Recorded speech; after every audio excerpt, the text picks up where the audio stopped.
Oh my god, everybody, happy Sunday. Look at this. This is Wake Island. It's reminiscent of like Battlefield 1942. Still, in my mind's eye, one of the best Battlefields. I love that mod support. Well, modability. Like, the level of detail on this map is superb. I haven't seen it on a map in Ancient Warfare 3 in quite a while. You can see the space. It's going to be a little bit of a tug of war between red and blue. Blue starting over here with some amphibious landing craft and wanting to get all the way back here where red's starting. And then they've got their space in the middle. So let's check it out. I've got a couple really awesome maps to show off today. Let me know which era of history you'd like to see in Ancient Warfare 3 you'd like to see next, because we got a lot. Oh, the Air Force! I don't know why I said Z, as in like the Germans, because, I mean, I'd assume that we're the Americans over here. I look like I got an M1 Garand going on over here. All right, boys, prepare your butts, fix bayonets. I'm just kidding, man. We got semi-automatic weaponry, man. We ain't gonna need no bayonets up in here. But you know what I would love? A bazooka, a Panzerschreck, the Panzerfaust. Because the Panzerfaust needs to Faust the Panzers, you know, because if it doesn't, then we're gonna have to do it. But look at this. So I've got probably what? Some of the best. Oh! I can't tell if it's ours or not, because both planes, the enemy got a hold of a batch of our P-47 jugs, which is what? P-47 Thunderbolt, right? Man, it has been a while. Oh, I got a Thompson. Here we go. So we're up in here. You know what? You tried your best. It looks like they got, what, Arasakas, maybe? Arasaka looking. Alright, so we've taken that. I'm gonna come up here, get some ammunition. Frag out! Guys, I wasn't a very good frag, so I'm sorry. Alright, so we're moving forward. I really wish... I still want to say, like, imagine Ancient Warfare 3, but with, like, tabs-like characters, or, like, a little more physics, a little more dynamism to them. You could almost say the same thing about Rise of Liberty, which I'm a big fan of as well. So here we go. Sneaking into this mess hall. You think they got any ravioli cans? Actually, so here's the interesting thing. There's this old joke, and I don't know how much of a joke it is, but maybe, you know, there's this old kind of phrase or whoa, thought I just saw an explosion over there, but maybe it was a plane crashing. Anyway, that spam is what helped the Americans win the war in the Pacific. Because if you think about like rationing and getting food and provision and victuals or victuals, as some might call them, you know what I kind of want to keep clearing the way is the rationing for American forces was considerably better than the Japanese. I mean, overall supply and logistics was considerably better for the Americans than the Japanese. But what was really cool was I was listening to a podcast the other day on a long drive back from Nashville, Tennessee, and they were going over this, the warrior ethos. It was Dan Carlin's, like, something history. It was amazing. It was a really good podcast. I mean, he's very verbose, he's very long-winded, not much too differently than myself. Alright, do I have another grenade? I don't think I do. Gentlemen, oh, look at these guys in the front, they got BARs. But the one thing that the Japanese, or not the one thing had, but one of the greatest attributes of the Japanese warriors was they just would not surrender. It was just a cultural thing, and it kind of stemmed from going back to the samurai days. And it was really kind of cool, because if you think about Japan, really opened up, oh, like I'm opening up with this Thompson right here, boys. Open up, quote, to the world very late, and they went through, oh, I think we broke the game. Someone just threw a gun at me.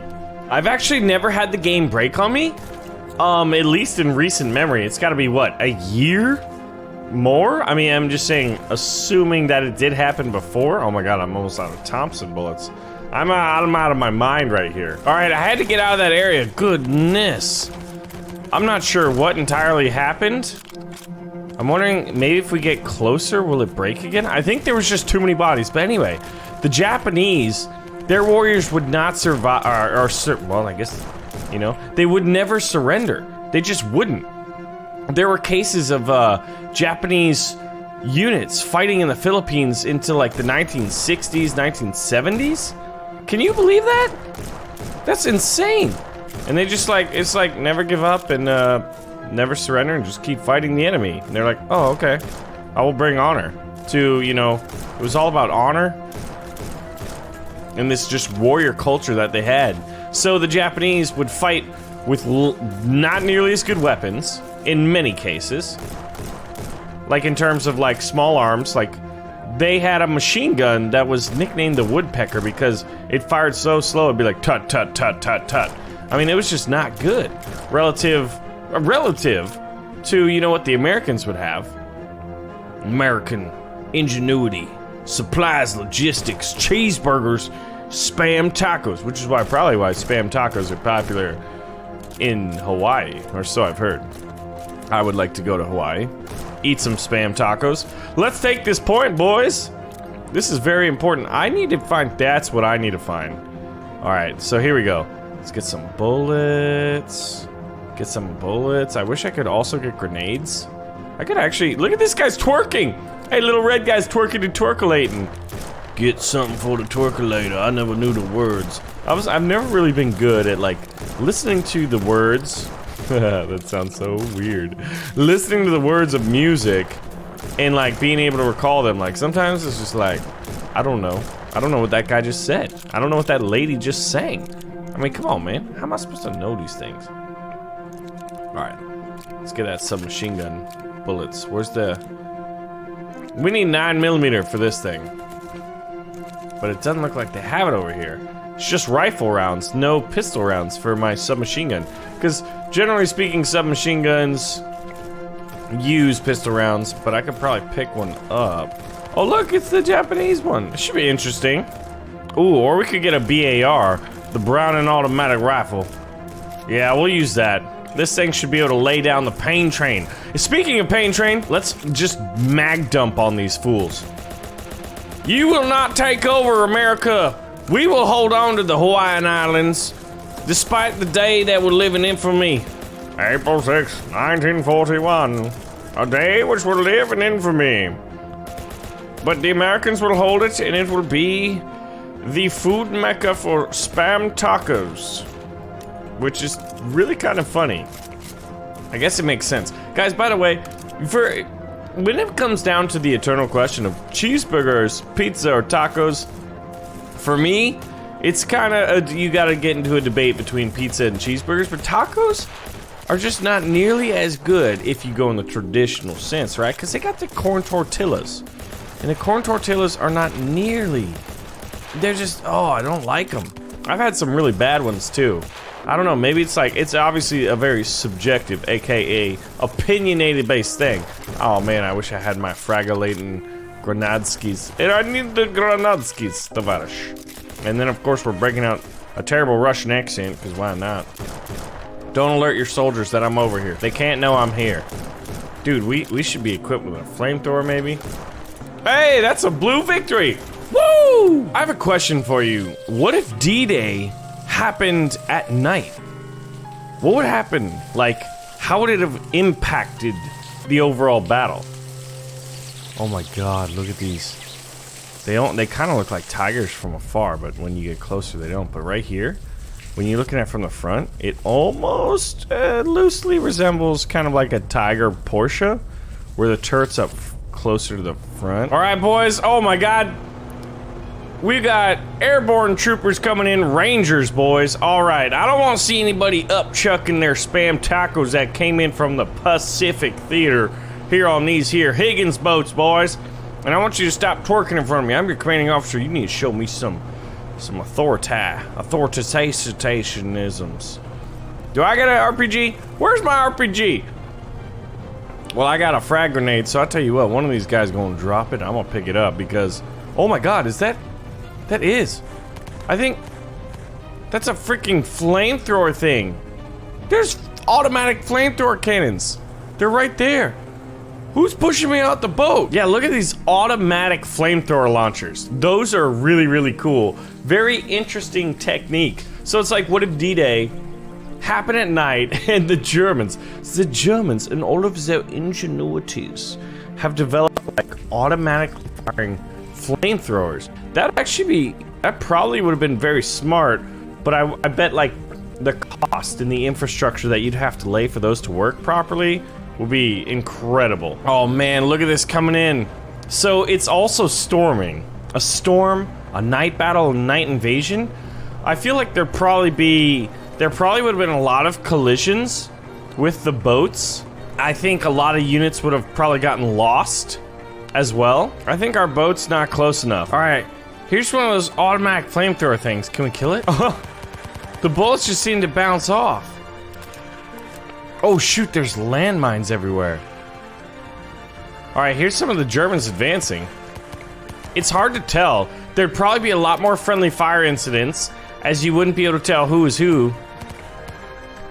People would probably sit near their Higgins boats a lot like this, maybe out of just sheer fear of the unknown, because if you can't see an enemy target, how you gonna shoot at it?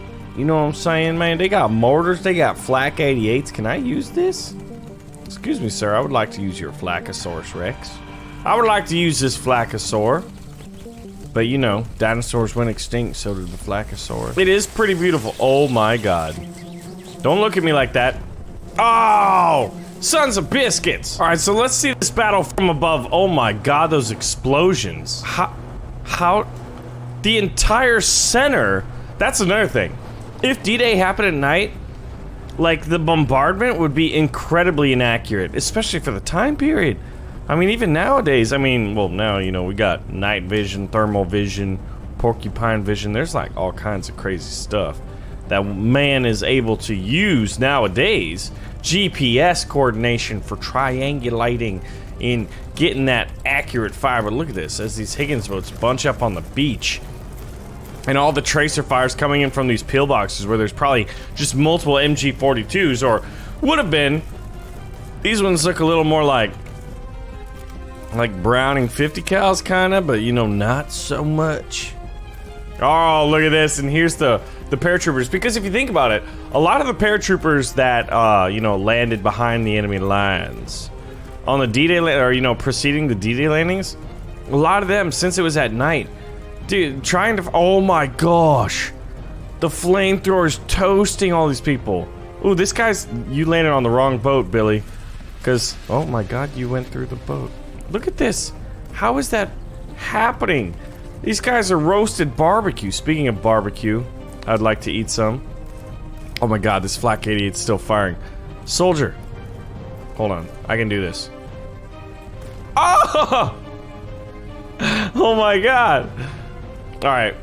We need to find a guy with a rocket-propelled grenade skis. Rocket? And then we're gonna take command of him. A lot of these guys don't want to get off the boat. Sarge, I can't see diddly dums out here right now because there's just too dang dark out there, man. I'm from Minnesota, mate. What is this blue water falling from the sky? Where I come from, it's just snow. Is there no one else? Is there no one with a rocket-propelled grenade skis? They don't want to get a what? Dude, look at this guy. He looks like a stop sign, kinda. Or like, you know, the symbol, oh my god, the Star of David almost. The man that we need, he's got 4 rockets, hey? Oh, look at Mr. Minigun Boy. That was like frontal armor connected. See, normally, if there was like damage models, what I would do, oh, is attack it from the side or the rear where the armor on a tank is weakest. Look at this trench. It's a little bit crazy. See, you even start to see things in the night. Are you alive or are you dead? You seem dead to me. No, you're not. Don't look at me like that. There we go. 2 hits is all we need. Oh, now we'll try to stand over and grab some supplies from the fallen soldiers' rockets. Now I should only need 1 more hit. Yes. Excellent. All right, so you guys didn't do a whole lot. I mean, you did distract them, so you know what, maybe that was all we needed. Oh my god, this guy just got fragged. By what? Who did that? Oh, it's a tank! That's bad news. Ooh, somehow we're still alive. We hit in their own bunker. I'd really love to use these flak 88s, but Oh my god, what was that? I thought it was a jet fighter. I thought it was... I mean, there's no Me-262s in the game, but like, it was flying at the speed of jet aircraft, it seemed. I always had this idea of a game that was basically just like... Remember Battlefield 1942? Look at these bombs. What if we shoot them? They're not unexploded ordnance, technically. Oh, shoot. Enemy Jerry's in the trench, man. I didn't see him. It's nighttime. It's hard. Alright, one more hit. Ooh, that tank duffed their shot into the berm. And boom! That's a blue victory right there. Well, guys, we're back in the Pacific. It is another night battle, but what if it didn't happen at night? What if it happened in the morning? Oh, God, it's gorgeous. Look at that Sherman with a big old long-barreled, what's presumably a 76mm, as opposed to the early Sherman snub-nose 75. It's not a perfect Sherman, but you know what? It's not too bad. I mean, it's definitely closer to Sherman than anything else, I'd say. And the Americans are holding the line because this is going to be the Battle of Henderson Airfield. The airfield is much further back there. We've decided to hold a strong line here against approaching Japanese battalions. And it looks like they've got some Russian T-34 tanks. I don't know how they got them. Because the Battle of Cackling Gull didn't have T-34s as far as I'm aware of that. Alright, let's gather our ammunition. Oh god, the battle started. We gotta get to the front line and organize a defense. The Japanese are gonna be approaching. They're gonna be coming across the river. We're gonna have to get them. Oh my god, some of them are actually on fire in a river? Oh, look at the bomber. Oh, come on, man. We need you to hit a little bit further out. Oh my god, I've got like a giant machete. Alright, let's try this grenade out. Oh man, that guy's walking up. Hold on, I can fix that. Got my Thompson firing 45 caliber submachine gun rounds. And grenade out! Man, I'm the worst grenade thrower in this game. Well, we got some barbed wire. We got the barbed wire in front. We got some guys with BARs. We got plenty of infantry. This guy's got a... It almost looked like a sniper rifle. He's got the Marine bolt action Springfield. Because, think about that. The joke in the military is like that the Army gets all the best equipment and the Marines get like whatever's left. It's basically like little brother hand-me-down type stuff. Oh my god, the battle is really, really raging right now. And I mean, that was true in World War II as well. Western Theater Army, they were given semi-automatic rifles.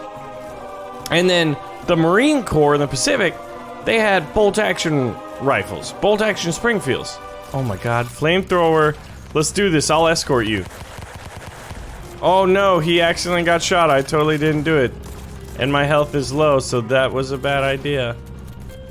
Alright, we got the flamethrower, we're reloading it. Now I wonder how far I can shoot, because they'll probably hit me well before I can get to them. Okay, so now I've got to go retrieve that flamethrower. Alright, so here's the flamethrower. I wonder if the Japanese are gonna pick it up.